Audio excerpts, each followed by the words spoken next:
Bizimana Bernardine, benshi banyita Bernie. Ego Kazuri Création ni marque iri mu gisata ca art,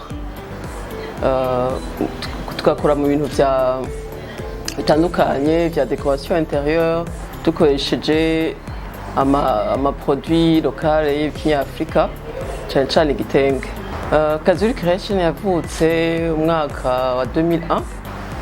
Yavutse ntuva ute, nari nsanzwe mfise hobby, sinzi ingene novyita mu Kirundi. Nakunda ibintu vya décoration, nkabikorera muhira canke abagenzi bansavye ko ndabafasha mu mazu yabo, ndabaha amayidi ingene bodekora amazu yabo, ugasanga nkabikora mugabo siyo domaine yanje narimo imbere. Hama nta shino mu Burundi tuvuga nti reka niranse muri iyo domaine, ntangure gukora mu gisata ca art. Nkorana n'abantu batandukanye, ndakorana n'ababaji, ndakorana n'abaforgeron, n'abantu bakora ibintu vy'ivyuma, ndakorana n'abantu bajisha, ndakorana n'abantu bakora utuntu twa bricolage bakoresheje amamateriel ba recyclé batoye.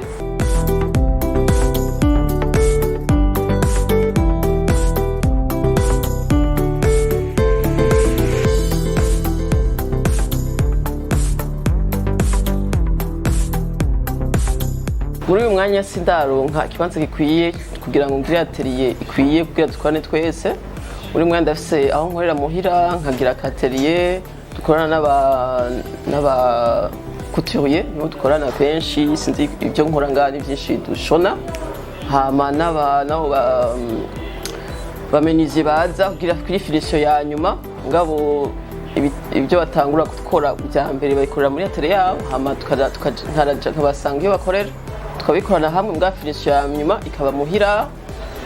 Nabo bajisha turaza tukansanga muhira canke ngaha aho nkorera, tukaganira tukavugana ibyo dushaka dukorana, nkabereka amamodeli nshaka. Ego mbwa icifuzo canje nkeneye kuraba ingene nokora ka atelier kugira ngo twese dukorane hamwe dushobore gutezana imbere hamwe. Inspiration ndazikura muvyo nari nsanzwe nzi, hama n'abandi ba artiste batandukanye bava mu bihugu bitandukanye cane cane muri Afrika.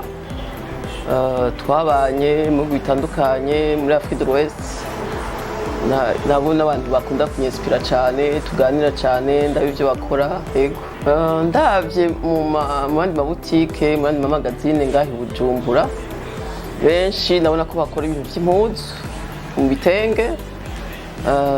Hari abandi batanguye kugira ibintu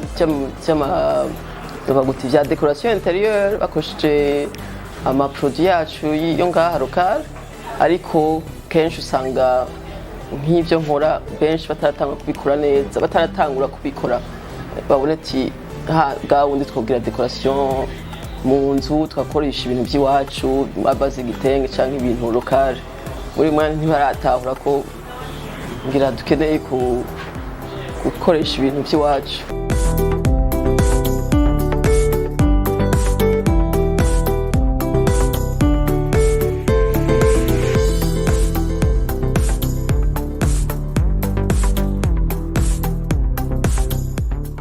Impambanyi ndonka kenshi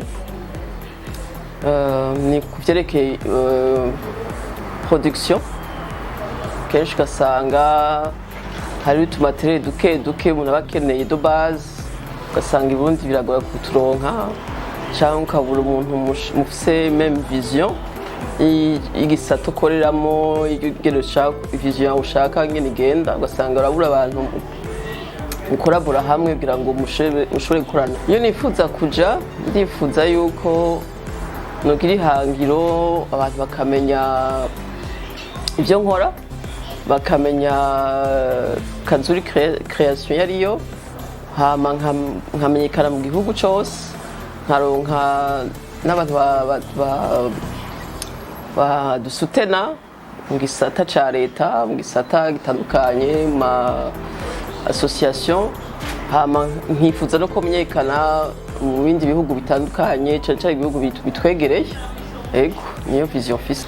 Akamaro tera abarundi na kamuntu usaba ko twotangura kuvaloriza nos produits, sindagene bivuga mu Kirundi, kugira ngo twumve yuko ikintu ca mbere twokora ari gukunda ibintu by'iwacu, tukumva ko twishimye n'ivyo dufise, n'ivyo dukoresha, n'ivyo twambara, n'ivyo dushira mu nzu. Icifuzo canje nobasaba ko twokunda akaranga kacu, twokunda ibintu byacu dufise, ama richesse yacu dufise atandukanye, tukasutenana mu byo dukora bitandukanye, tugafashanya, tukaja hamwe mu byo dukora bitandukanye, hama tukakunda no kuvaloriza igitenge cacu arico gikuru, tukakunda kwambara ibintu byacu dufise.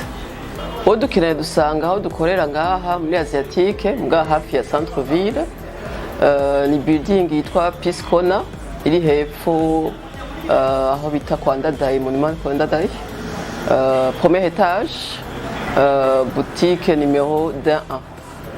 Hafise référence hariyo restaurant ifise kuri terrasse, bagira ama buffet, kenshi usanga midi abantu benshi baza gufungurirayo. Hama ndafise sur les réseaux sociaux, kuri Instagram mwoshobora kunkurikirana mukaraba ivyo nkora.